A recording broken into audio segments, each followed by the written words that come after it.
একদিন আমার নবীর দরবারে ফেরেশতাদের সর্দার জিব্রাইল আসছে। আমার নবী কথায় কথায় বললেন, ইয়া আখি জিব্রাইল, ও আমার ভাই জিব্রাইল, তোমার নাকি 600 ডানা আছে, 600 পাখা আছে।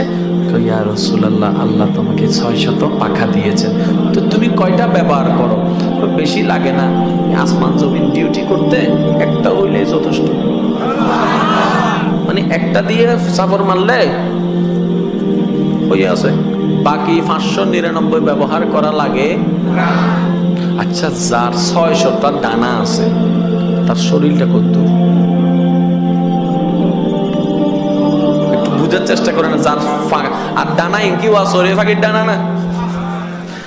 জিব্রাইল যেমন তার ডানাও।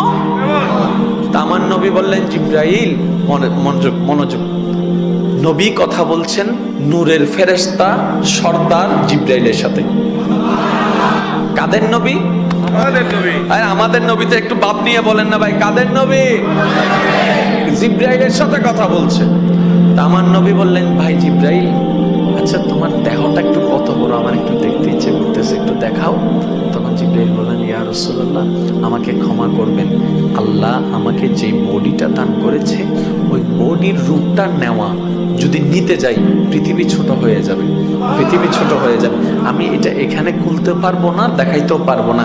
এটা যদি আপনি দেখতে চান আপনাকে আমার বাড়িতে যেতে হবে, মানে সিদরাতুল মুনতাহায় যদি যান তখন আমি আমার আসল রূপটা দেখাতে পারবো। এবার তো কথা শেষ। আল্লাহর হুকুম হলো, নবীর মেরাজের টাইম আসলো।